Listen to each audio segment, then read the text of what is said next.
Hello friends, good morning. നമ്മുടെ Kerala TV സീരിയലിലേക്ക് എല്ലാവർക്കും സ്വാഗതം. നമ്മുടെ സച്ചിയും രേവതിയും കൂടി ഇരുന്ന് പുതിയ ഐഡിയാസ് ഉണ്ടാക്കും. അപ്പോൾ രേവതിക്ക് പുതിയൊരു ഐഡിയ, മണ്ഡപം ഡെക്കറേറ്റ് ചെയ്ത് കൊടുക്കുന്നതിൻ്റെ ഒരു ബിസിനസ്സും കാര്യങ്ങളും തുടങ്ങിയാലോ എന്ന്. അപ്പോൾ മണ്ഡപം ഡെക്കറേറ്റ് ചെയ്ത് കൊടുക്കുന്നതിൻ്റെ ഒരു ഡെമോ ഉണ്ടാക്കി വെച്ചിട്ട് അതിൻ്റെ ഫോട്ടോ എടുത്ത് നമുക്ക് അവരെ കാണിക്കാം ആൾക്കാരെ.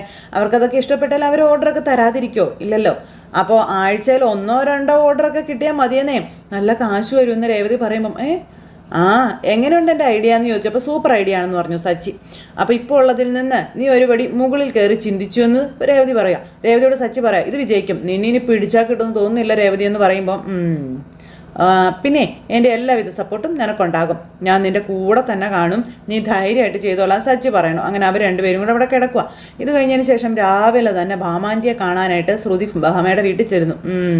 ഭാമാൻ്റി അറിയാത്ത ഒരു രഹസ്യവും ആൻറ്റിക്ക് എന്തായാലും ഇല്ല. ആൻറ്റിയുടെ മനസ്സ് മാറിയത് എങ്ങനെയാണെന്ന് ഇവർക്കറിയാം. ഇവരെ കൊണ്ട് പറയിപ്പിക്കാനുള്ള സൂത്രമൊക്കെ എൻ്റെ കയ്യിലുണ്ടെന്നും പറഞ്ഞുകൊണ്ട് ശ്രുതി ചെല്ലുക. ഭാമാൻ്റി എന്ന് പറഞ്ഞ് ചെല്ലുമ്പോൾ ഇതാര്? ശ്രുതിയോ? ശ്രുതി എന്താ ഈ വീട്ടിൽ ഇങ്ങോട്ടൊക്കെ? അതെന്താ ആൻറ്റി എനിക്ക് ഇങ്ങോട്ട് വന്നൂടെ? അല്ല, നീ എൻ്റെ മോളെ പോലെയല്ലേ, നിനക്ക് എപ്പോൾ വേണമെങ്കിലും ഇങ്ങോട്ട് വരാമല്ലോ എന്നും ഭാമ. ഞാനിവിടെ അടുത്തൊരു ക്ലയൻറ്റിനെ കാണാൻ വേണ്ടി വന്നതാണ്, തിരിച്ചു വരുമ്പോഴേ ആൻറ്റിയെ കണ്ടിട്ട് പോകാമെന്ന് കരുതി വന്നതാണെന്ന് പറയുമ്പോൾ മോൾ പറഞ്ഞാൽ കോഫി ഇട്ടുതരാമെന്ന് പറയും. അയ്യോ വേണ്ട ആൻറ്റി, പിന്നെ ആൻറ്റിക്ക് നല്ല സ്ട്രെസ് ഉണ്ടല്ലേ, ഇടയ്ക്കിടയ്ക്ക് തലവേദന വരുമെന്ന് ആൻറ്റി പറയാറല്ലേ എന്ന് ചോദിച്ചു. അല്ല, ഞാൻ വേണമെങ്കിൽ ആൻറ്റിയുടെ തലേന്ന് മസാജ് ചെയ്ത് തരാമെന്ന് പറഞ്ഞപ്പം അതൊന്നും വേണ്ട മോളെ, നിൻ്റെ ആൻറ്റി അറിഞ്ഞാലേ എൻ്റെ മരുമകളെ കൊണ്ട് ജോലി ചെയ്യിച്ചു എന്നും പറഞ്ഞ് എന്നെ വഴക്ക് പറയൂ എന്ന് പറഞ്ഞു. അപ്പോൾ ജോലി ചെയ്യാനോ? ആൻറ്റി എന്നെ ഒരു മോളെ പോലെയല്ലേ കാണുന്നത്, അപ്പം മോൾ അമ്മയ്ക്ക് മസാജ് ചെയ്ത് കൊടുക്കുന്നത് ഒരു ജോലിയാണോ? ആൻറ്റി ഇങ്ങ് വന്നേ ഇങ്ങോട്ടെന്ന് പറഞ്ഞുകൊണ്ട് നിർബന്ധിച്ച് പിടിച്ചുകൊണ്ട് വന്നിട്ട് റൂമിൽ കൊണ്ടുപോയി തലയിൽ മസാജ് ചെയ്ത് കൊടുക്കുക. എൻ്റെ ദൈവമേ, എനിക്ക് ഉറക്കം വരിക. അപ്പോൾ തലയിൽ നിൻ്റെ കൈ കൊണ്ടൊന്ന് തൊട്ടാൽ മതി, എല്ലാ വേദനയും മാറുമെന്ന് പറഞ്ഞ് ഭാമ ഇരുന്ന് ഇങ്ങനെ പറയുന്നു. എത്ര നാളായി ഇങ്ങനെയൊക്കെ ഒന്ന് ചെയ്തിട്ട് എന്നൊക്കെ പറയുമ്പം അതെ, നല്ല സ്ട്രെസ് ഉള്ളതുപോലെ ആൻറ്റിക്കെന്നും പറഞ്ഞ ശ്രുതി നിന്ന് പതപ്പിക്കുക. നിൻ്റെ ആൻറ്റി ഇവിടെ അല്ലായിരുന്നോ, അവളുടെ സ്ട്രെസ് കൂടി എനിക്ക് തരിക ചെയ്തതെന്ന് പറഞ്ഞു. പിന്നെ അങ്ങനെ തന്നെ എന്നൊക്കെ പറഞ്ഞ് ഇങ്ങനെ കിടക്കുക. പിന്നെ ഈ വലതുഭാഗത്തെന്നൊക്കെ പറഞ്ഞ് ഇങ്ങനെ മസാജ് ചെയ്യാനൊക്കെ പറഞ്ഞു കൊടുക്കുക ഓരോ സ്പോട്ടുകൾ. എന്തായാലും ആൻറ്റി ഇവിടെ ഇങ്ങനെ വന്ന് ഇത്രയും ദിവസം നിന്നില്ലേ, ആൻറ്റി അല്ലാതെ ആരും അങ്ങനെയൊന്നും ചെയ്യില്ല, അതിന് കാരണം ആൻറ്റിയുടെ മനസ്സ് അത്രയ്ക്ക് സോഫ്റ്റാണ് എന്നൊക്കെ പറഞ്ഞു. അപ്പോൾ എല്ലാവരും അങ്ങനെ പറയാറുണ്ടെന്ന് പറയുമ്പം ആൻറ്റി എല്ലാവരെയും കെയർ ചെയ്യും, ആരോടും ഒരു ശത്രുതയും വെക്കില്ല, അസൂയ കുശുമ്പ് ഇതൊന്നും ആൻറ്റിക്കില്ല, ഇതൊക്കെ കൊണ്ടാവും ആൻറ്റി എല്ലാവർക്കും ഭയങ്കര ഇഷ്ടമല്ലേ എന്നൊക്കെ ചോദിക്കണു. പിന്നെ അതെ, ആൻറ്റി ഇത്ര പെട്ടെന്ന് വീട്ടിലേക്ക് വരുമെന്ന് ഞാൻ ഒട്ടും കരുതിയതേ ഇല്ലെന്നേ. ഞാനും സുധിയും ഒന്നും വിളിച്ചിട്ട് പോലും വന്നില്ല, പിന്നെങ്ങനെയാ? അല്ല, പെട്ടെന്ന് ആൻറ്റിയുടെ മനസ്സ് മാറി എങ്ങനെ വീട്ടിലേക്ക് വന്നേന്നൊക്കെ ഇങ്ങനെ ചോദിക്കുക. അപ്പോഴത്തേക്കും ഇങ്ങനെ കിടന്ന് മയങ്ങുക നമ്മുടെ ഭാമ. അപ്പോഴേക്കും പറയുന്നുമില്ല. സച്ചിയും രേവതിയും വീട്ടിൽ നിന്ന് ഇറങ്ങാതെ ആൻറ്റി വീട്ടിലേക്ക് വരില്ലെന്നാണ് ഞാൻ വിചാരിച്ചതെന്നൊക്കെ പറയുമ്പോഴും ഭാമ ഉറങ്ങി പോവാട്ടോ. പക്ഷേ ആൻറ്റി വന്നു.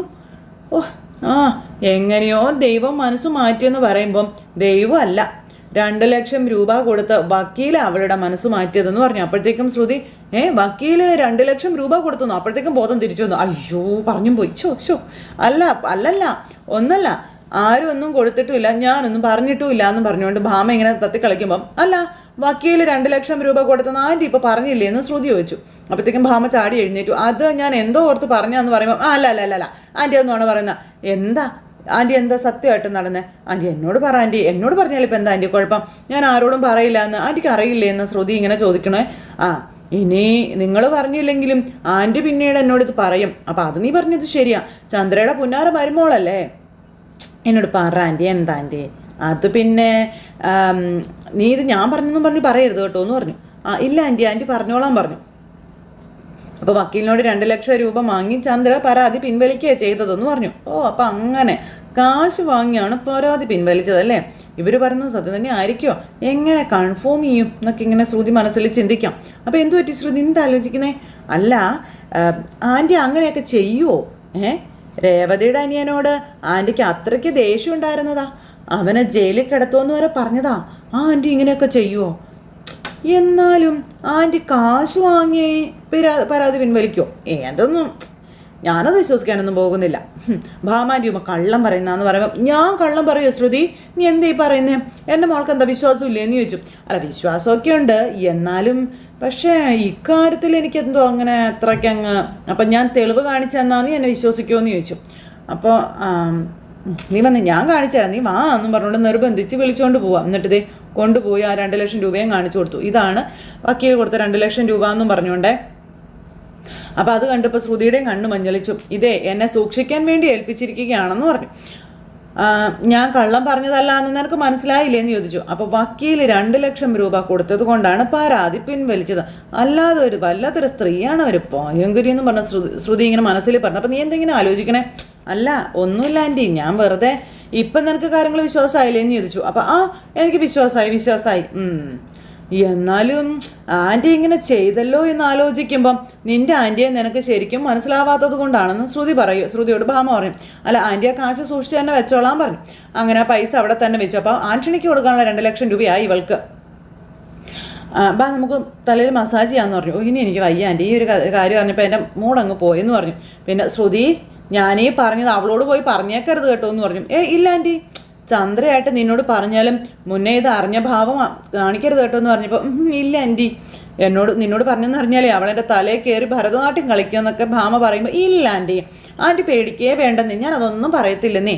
എന്നാൽ പിന്നെ ഞാൻ പോട്ടെ എന്ന് പറഞ്ഞുകൊണ്ട് ശ്രുതി എന്നിട്ട് അവിടെ നിന്ന് പോവുക. ശ്രുതി പോണു. ഈ സമയത്ത് പിന്നെ കാണിക്കുന്ന നമ്മുടെ രേവതി കല്യാണ മണ്ഡപത്തിൻ്റെ ഒരു ഡിസൈൻ തയ്യാറാക്കിയിട്ട് സച്ചിയെ പുറത്ത് കൊണ്ടുപോയി അത് കാണിച്ചു കൊടുക്കുക. ഇത് കണ്ടു കഴിഞ്ഞപ്പോൾ സച്ചി വരെ ഞെട്ടിപ്പോയി. എങ്ങനെയുണ്ട് സച്ചേട്ടാന്ന് ചോദിച്ചു. അടിപൊളിയല്ലേ എന്ന് പറയും. ഇതുപോലുള്ള കുറേ മോഡലുകൾ എൻ്റെ മനസ്സിലുണ്ട്, ഇത് ആദ്യത്തെ ഐഡിയ ആണെന്ന് പറഞ്ഞ് രേവതി. പറ എങ്ങനെ ഉണ്ടെന്ന് പറ. അടിപൊളിയല്ലേ, അടിപൊളി, സൂപ്പറായിട്ട് ഡെക്കറേറ്റ് ചെയ്തിട്ടുണ്ടെന്ന് പറഞ്ഞു. അല്ല നിനക്ക് ഇങ്ങനെയുള്ള കഴിവുകളും കാര്യങ്ങളൊക്കെ ഉണ്ടല്ലേ എന്ന് ചോദിക്കുമ്പോൾ പിന്നെ അല്ലാതെ എന്നും പറഞ്ഞുകൊണ്ട് നമ്മുടെ രേവതി ഇങ്ങനെ പറയാം. അപ്പോൾ ഇതൊക്കെ എങ്ങനെ സാധിക്കുന്നു രേവതി? ഇതുപോലെയൊക്കെ ഡെക്കറേഷൻ ചെയ്താലേ നമുക്ക് കുറേ ഓർഡർ കിട്ടും, പിന്നെ പിടിച്ചാൽ കിട്ടത്തില്ല നിന്നെ. ഞാൻ ഇതിൻ്റെ ഒരു ഫോട്ടോ എടുക്കട്ടെ എന്നും പറഞ്ഞുകൊണ്ട് നമ്മുടെ സച്ചി ഇങ്ങനെ അതിൻ്റെ ഫോട്ടോ നല്ല ഒരെണ്ണം എടുത്തു. അങ്ങനെ ഫോട്ടോ എടുത്തുകൊണ്ട് ഇവരിങ്ങനെ നിൽക്കുമ്പോൾ വർഷ അങ്ങോട്ടേക്കും എന്താ രണ്ടുപേരും കൂടെ ചെയ്യുന്നതെന്ന്. അതെ രേവതി ഇവിടെ ഒരു കല്യാണ മണ്ഡപത്തിൻ്റെ മോഡൽ ഉണ്ടാക്കിയതാ. മോഡലോ? ഞാൻ ചെയ്യാൻ ഉദ്ദേശിക്കുന്ന ഒരു മണ്ഡപത്തിൻ്റെ മോഡൽ, ഇത് എങ്ങനെയുണ്ടെന്ന് നോക്കിക്കേ എന്ന് പറഞ്ഞുകൊണ്ട് വർഷയോട് നോക്കാൻ പറഞ്ഞപ്പോൾ വർഷ അത് നോക്കിക്കഴിഞ്ഞപ്പോൾ വർഷയ്ക്ക് അത് ഒരുപാട് ഇഷ്ടപ്പെട്ടു. അടിപൊളി, ഇത് എന്ത് രസമറിയാതെ ചേച്ചി. അപ്പോൾ ഇതെൻ്റെ ചെറിയൊരു ഐഡിയ, കല്യാണ മണ്ഡപത്തിലൊക്കെ ചെന്ന് ഇത് കാണിച്ചിട്ട് ഓർഡർ പിടിക്കാൻ നോക്കുമെന്നും ചുമ്മാ ഞാൻ അങ്ങനെ ചെയ്യും ഇങ്ങനെ ചെയ്യും എന്നൊക്കെ പറഞ്ഞാൽ അവർ ഓർഡർ തരില്ലല്ലോ എന്ന് പറഞ്ഞു കേട്ടോ. ഇതിൻ്റെ ഫോട്ടോ എടുത്ത് അങ്ങ് കാണിച്ചാൽ പോരേന്ന് ചോദിച്ചു. പിന്നെ ഇതും പൊക്കി എടുത്തുകൊണ്ട് പോകണമെന്ന് ചോദിക്കുമ്പം ഫോട്ടോ കാണിച്ചാൽ ഇത് ഞാൻ ചെയ്തതാണെന്ന് അവർ വിശ്വസിക്കണമെന്നില്ലല്ലോ എന്ന് രേവതി അന്നേ സമയത്ത് പറയാം. അത് രേവതി പറഞ്ഞു ശരിയാണെന്ന് സച്ചി. എന്തായാലും ഈ ഐഡിയ കൊള്ളാട്ടോ, സൂപ്പറായിട്ടുണ്ട് കേട്ടോ എന്ന് പറഞ്ഞൊരു വർഷ. ഇതെടുത്ത് അടുത്ത ഓഡിറ്റോറിയത്തിലൊക്കെ പോയി അപ്പോൾ ഓർഡർ പിടിക്കാനായിട്ട് നോക്കാമെന്ന് പറഞ്ഞു. പക്ഷേ അത് മാത്രം പോരന്നേ, ചേച്ചി ഇങ്ങനെ ഒരു ബിസിനസ് തുടങ്ങിയിട്ടുണ്ടെന്നേ എല്ലാവരും അറിയണമെന്ന് പറഞ്ഞു വർഷ. അതിന് വേണ്ടിയിട്ടേ നമ്മളിതിനെ മാർക്കറ്റ് ചെയ്യണ്ടേന്ന് ചോദിച്ചു. അപ്പോൾ എങ്ങനെ മാർക്കറ്റ് ചെയ്യുമെന്ന് ചോദിച്ചു സച്ചി.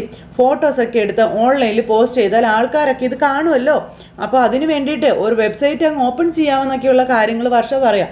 വെബ്സൈറ്റ് ഞങ്ങൾക്കതിനെക്കുറിച്ച് വലിയ ധാരണയൊന്നും ഇല്ലെന്ന് പറയുമ്പോൾ ഞാനതൊക്കെ ചെയ്തു തരാമെന്ന്, അതിനൊന്നും കുഴപ്പമില്ല എന്ന് പറഞ്ഞു. അത് നല്ല ഐഡിയ ആണല്ലോ എന്ന് പറഞ്ഞു സച്ചി. അല്ല അതൊക്കെ വേണോ? വേണം അങ്ങനെയൊക്കെ ചെയ്താലേ നമുക്ക് കുറേ ഓർഡർ കിട്ടും രേവതി. അല്ല വർഷേ? അതേന്നേ, പോസ്റ്റ് ചെയ്യാനേ കുറേ ഫോട്ടോസൊക്കെ വേണമെന്ന കാര്യം വർഷ പറയും. ഞാൻ ഇതിൻ്റെ കുറേ ഫോട്ടോസ് എടുത്തിട്ടുണ്ട്, അത് നിനക്ക് അയച്ചു തരാമെന്ന് പറഞ്ഞു. അപ്പോൾ അങ്ങനെ അതുമാത്രം പോരെ സച്ചേട്ടാ. അപ്പോൾ ഓണർ രേവതി ചേച്ചിയല്ലേ, രേവതി ചേച്ചിയുടെ കുറേ ഫോട്ടോസും കാര്യങ്ങളൊക്കെ വേണമെന്ന് പറഞ്ഞു. അതിന് എൻ്റെ ഫോട്ടോ എന്തിനാണെന്ന് ചോദിച്ചപ്പോൾ അതൊക്കെ വേണം ചേച്ചി, അതല്ലേ ഇപ്പോഴത്തെ ട്രെൻഡെന്ന് ചോദിച്ചു. അത് കറക്റ്റാണ്. ഈ ജൗളിക്കടയുടെ സ്വർണ്ണക്കടയുടെ ഒക്കെ പരസ്യത്തിലെ മിക്കവാറും അതിൻ്റെ ഓണർമാർ തന്നെയല്ലേ അഭിനയിക്കുന്നത് എന്നൊക്കെ സച്ചി ചോദിക്കുക. ഫോട്ടോസ് മാത്രം പോരാ കേട്ടോ, കുറച്ചൊക്കെ വീഡിയോസും കാര്യങ്ങളും എടുക്കണം. ചേച്ചിയെ പെട്ടെന്ന് പോയി ഡ്രസ്സൊക്കെ മാറിയിച്ച് വന്നേ, ഞാൻ മേക്കപ്പ് ചെയ്ത് തരാമെന്നൊക്കെ വർഷ.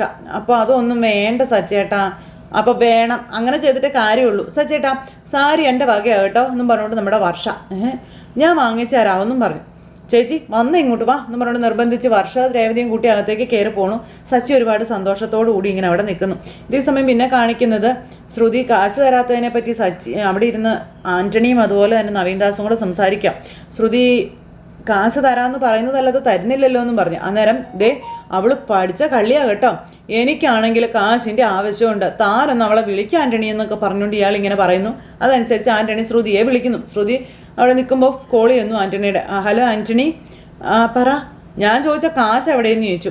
അയ്യോ ഞാൻ കാശ് തരാമെന്ന് പറഞ്ഞല്ലോ, എന്തിനാ എന്നെ ഇങ്ങനെ കൂടെ വിളിക്കുന്നതെന്ന് ചോദിക്കുമ്പം ഇങ്ങനെ പറഞ്ഞാൽ പോരല്ലോ, കാശ് തരണ്ടേന്ന് ചോദിച്ചു.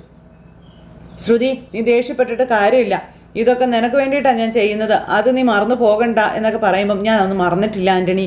പക്ഷേ എൻ്റെ സിറ്റുവേഷൻ ഇപ്പോൾ ഇങ്ങനെയാണെന്നും എൻ്റെ കയ്യിൽ ഇപ്പോൾ കാശില്ല എന്നും ശ്രുതി പറയുവാണ്. പിന്നെ പെട്ടെന്നൊന്നും സംഘടിപ്പിക്കാനും എന്നെക്കൊണ്ട് സാധിക്കുന്നില്ലെന്നേ. ടൈമില്ല ശ്രുതി, ഒട്ടും ടൈമില്ല. ഞാൻ പറഞ്ഞല്ലോ നവീൻ ദാസിൻ്റെ നില വളരെ മോശമാണെന്ന്. അപ്പം കാച്ചിക്കോ എന്നും പറഞ്ഞുകൊണ്ടിരിക്കുക അപ്പുറം സൈഡിൽ ഇരുന്ന് നവീൻ ദാസ്. ഉടനെ അവനെ ഹോസ്പിറ്റലിൽ എത്തിച്ച് ട്രീറ്റ്മെൻറ്റ് കൊടുക്കണം, ഇല്ലെങ്കിൽ അവൻ മരിച്ചു പോകും. അപ്പോൾ എന്നും പറഞ്ഞുകൊണ്ടിരുന്ന് പറയാം അവിടെ ഇരുന്ന് നവീൻ. അപ്പോൾ പെട്ടെന്ന് അവന് കാശ് തന്നാൽ രക്ഷിക്കാം. നീ പറഞ്ഞിട്ടാണല്ലോ ഞാൻ അവനെ തല്ലിയത്, എനിക്ക് വേണ്ടിയല്ല നിനക്ക് വേണ്ടിയാണ് ഞാനിതൊക്കെ ചെയ്യുന്നതെന്ന കാര്യമൊക്കെ ആൻ്റണി ഇങ്ങനെ പറയുവാണ്. പിന്നെ അവനെങ്ങാനും മരിച്ചു പോയാലേ അവൻ്റെ ഡെഡ് ബോഡി നിൻ്റെ വീടിൻ്റെ മുന്നിൽ കൊണ്ടുവന്നിട്ടിട്ട് ഞാൻ ഈ നാട് വിടുമെന്ന കാര്യം ആൻ്റണി പറയണം. അത് കേട്ടപ്പോൾ ശ്രുതി ശരിക്കും പേടിച്ചു. കാശ് തന്നില്ലെങ്കിലേ നാളെ നടക്കാൻ പോകുന്നത് ഞാൻ പറഞ്ഞതാ കേട്ടല്ലോ. പെട്ടെന്ന് കാശ് തന്നാൽ ഒരു പ്രശ്നവും ഇന്ന് എന്നെ കാശ് കിട്ടണമെന്നും പറഞ്ഞുകൊണ്ട് ആൻ്റണി ഫോൺ അങ്ങ് കട്ട് ചെയ്തു. ഹലോ ആൻ്റണി എന്നും പറഞ്ഞുകൊണ്ട് ശ്രുതി കിടന്നിങ്ങനെ ഹലോ വെച്ചുകൊണ്ടിരിക്കുക. എന്നിട്ട് ഫോൺ കട്ട് ചെയ്തിട്ട് ഇവിടെ ഇരുന്ന് രണ്ടെണ്ണങ്ങളും കൂടെ ഭയങ്കര ചിരി. അപ്പോൾ ഫോൺ വിളിച്ചിട്ട് ശ്രുതി ഇങ്ങനെ ആകെ ടെൻഷനായിട്ട് നിൽക്കുമ്പോൾ അങ്ങോട്ടേക്ക് ശ്രുതി വന്ന് വിളിക്കുക. ശ്രുതിന്ന് ഞെട്ടിപ്പോയി ശ്രുതി. ഇനി ഫോൺ വിളി എങ്ങാനും കേട്ടോ അയ്യോ പെട്ടോ എന്നുള്ളൊരിതിലെ അങ്ങനെ ആകെ ഇതായിട്ട് നിൽക്കുക പുള്ളിക്കാരി. അപ്പോൾ ആ ഒരു സമയത്ത് എന്തു പറ്റി ശ്രുതി, നീ എന്താ വല്ലാതിരിക്കുന്നേ, നിൻ്റെ മുഖത്തിന് എന്താ പറ്റിയത്, അല്ല നീ എന്താ ഇങ്ങനെ നിന്ന് വേർക്കുന്നേ, എന്താ കാര്യം? അത് പിന്നെ ഒരു ക്ലയൻറ്റിന് അപ്പോയിൻമെൻറ്റ് കൊടുത്തിരുന്നു, ഞാനതങ്ങ് മറന്നുപോയായിരുന്നേ. അതിനിങ്ങനെ ടെൻഷൻ ആവണം എൻ്റെ ശ്രുതി. അവരോട് വേറൊരു ദിവസം വരാൻ പറഞ്ഞാൽ പോരെന്ന് ചോദിച്ചു. അല്ല അത് പിന്നെ സബ് ഡീലേഴ്സൊക്കെ മെയിൽ അയച്ചിട്ടുണ്ട്, നീ അതൊക്കെ നോക്കി ഒന്ന് റിപ്ലൈ ചെയ്യാം, ഞാനിന്ന് ബാങ്ക് വരെ പോയിട്ട് വരാമെന്ന് പറഞ്ഞു.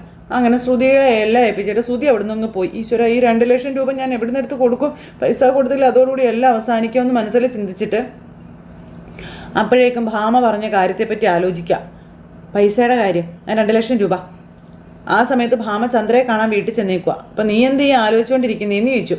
ആ വക്കീലേ, അയാൾ ഒരു മാന്യനാ, ഞാൻ അയാളോട് കാശ് വാങ്ങിച്ച കാര്യം അയാൾ ആരോടും പറഞ്ഞിട്ടില്ലെന്നുള്ള കാര്യം ചന്ദ്ര പറയുവാണ്. പിന്നെ നീ ആരോടും പറഞ്ഞേക്കരുത് കേട്ടോ എന്ന് പറഞ്ഞു. അപ്പോഴത്തേക്കും ഭാമ ശ്രുതിയോട് പറഞ്ഞിരുന്ന് ആലോചിക്കുക, നീ ആരോടെങ്കിലും പറഞ്ഞോ ഭാമേ? ഞാൻ ആരോടും പറഞ്ഞിട്ടില്ല എന്ന് പറഞ്ഞുകൊണ്ട് ഇങ്ങനെ പറയാം. ഇതിനു മുമ്പ് നിന്നെ എനിക്ക് അത്ര വിശ്വാസമൊന്നുമില്ല, നിന്നോട് പല കാര്യങ്ങളും പറയരുതെന്ന് പറഞ്ഞിട്ട് നീ പറഞ്ഞിട്ടുണ്ട്, ഇതെങ്ങാനും നീ ആരോടെങ്കിലും പറഞ്ഞു അതിൻ്റെ കൊത്ത കഴിക്കും ഞാനെന്നൊക്കെ പറഞ്ഞുകൊണ്ട് ഇങ്ങനെ പറയാം. അപ്പോൾ അങ്ങനെ ഇവർ സംസാരിച്ചുകൊണ്ടിരിക്കുന്നു. ഈ ലോകത്ത് നിനക്ക് എന്തെല്ലാം കാര്യങ്ങളാണ് ചന്ദ്ര ആലോചിക്കാൻ കിടക്കുന്നത്, എന്നെ കൊല്ലുന്ന കാര്യം ആലോചിക്കാനുള്ളോ? വേറെ തന്നെ സംശയിക്കരുത് കേട്ടോ ചന്ദ്രേ എന്നൊക്കെ പറഞ്ഞ് ഭാമ ഇങ്ങനെ ഇരിക്കുമ്പോൾ ഇപ്പോഴേക്കും ഒരു കോളിംഗ് ബെല്ലിൻ്റെ ശബ്ദം കേട്ടു. അപ്പോൾ വാതിൽ തുറക്കുക. അപ്പോൾ വാതിൽ തുറക്കാൻ ഭാമ അങ്ങ് ചെന്നപ്പോഴത്തേക്കും ചന്ദ്ര പിടിച്ചു നിർത്തി. ഒരു കാര്യം നീ പറയണം, എനിക്കുള്ള ഏതെങ്കിലും പിള്ളേരോ മറ്റോ ഒക്കെ ആണെങ്കിൽ അടുത്ത ആഴ്ച റഷ്യയിലൊരു പ്രോഗ്രാമുണ്ട്, അതിന് വേണ്ടിയിട്ട് പ്രാക്ടീസ് ചെയ്യാനെന്ന് പറഞ്ഞാൽ മതി കേട്ടോ ചെല്ലെന്ന് പറഞ്ഞു. അപ്പോൾ അവിടെ നിന്ന് ഇങ്ങനെ ചന്ദ്ര ഡാൻസ് കളിച്ചുകൊണ്ടേ ഇരിക്കുക. അപ്പോഴേക്കും അങ്ങോട്ടേക്ക് നമ്മുടെ ശ്രുതിമോളാണ് വരുന്നത്. ചന്ദ്ര, ഇത് പിള്ളേരൊന്നും അല്ല, നിൻ്റെ മരുമോളാ ശ്രുതി, നിർത്തിക്കോളാൻ പറഞ്ഞു. അപ്പോഴേക്കും ഡാൻസ് നിർത്തിയിട്ട് ചന്ദ്ര ഇങ്ങനെ തിരിഞ്ഞ് നോക്കുക. ആരും വരുന്നില്ലല്ലോ എന്ന് പറഞ്ഞുകൊണ്ട് ഇങ്ങനെ നിൽക്കുന്നു. നീ എന്താ ശ്രുതി ഇങ്ങോട്ട് വന്നേ? ഞാൻ ആൻറ്റിയെ കാണാൻ വേണ്ടി വന്നതാ. അല്ല ആൻറ്റി എന്താ ഇവിടെ? കുട്ടികൾ ചേരാൻ വരുമെന്ന് കരുതി എന്നും ഇവിടെ വന്ന് ഇങ്ങനെ ഇരിക്കും, ഇന്നേ വരെ ഒരു ഈച്ച പോലും വന്നിട്ടില്ല എന്നൊക്കെ പറയണം. എല്ലാത്തിനും അതിൻ്റേതായ സമയമുണ്ട് ആൻറ്റി, കുട്ടികൾ വരുമെന്നൊക്കെ ശ്രുതി ഇങ്ങനെ പറയട്ടോ. അപ്പോൾ നീ ഓടിപ്പിടിച്ച് വരാൻ കാരണം എന്താ? ഞാനിവിടെ അടുത്തൊരു ഫംഗ്ഷനെ മേക്കപ്പ് ചെയ്യാൻ വേണ്ടി വന്നതാണെന്നും ആൻറ്റി ഇവിടെ ഉണ്ടെന്ന് അറിഞ്ഞിട്ട് ഇങ്ങോട്ട് കയറിയതാണെന്നൊക്കെ ഇങ്ങനെ പറയാം. അപ്പോൾ എന്നും പറഞ്ഞുകൊണ്ട് ചന്ദ്ര ഇങ്ങനെ ഇരുന്ന് തലയാട്ടിക്കൊണ്ടിരിക്കുമ്പോഴത്തേക്കും ശ്രുതി, ഞാൻ പറഞ്ഞത് വിശ്വസിച്ചില്ലേ എന്നുള്ള രീതിയിൽ ഇങ്ങനെ നോക്കിക്കൊണ്ട് അങ്ങനെ ഇരിക്കുന്നിടത്ത് ഇന്നത്തെ കഥ അവസാനിച്ചു. അപ്പോൾ എല്ലാവരും കാത്തിരുന്ന് കാണണോട്ടെ. എല്ലാവർക്കും നല്ലൊരു ദിവസം ആശംസിക്കുകയാണെങ്കിൽ വീണ്ടും കാണുന്നത് വരെ എല്ലാവർക്കും Tata, say again, take care, bye bye.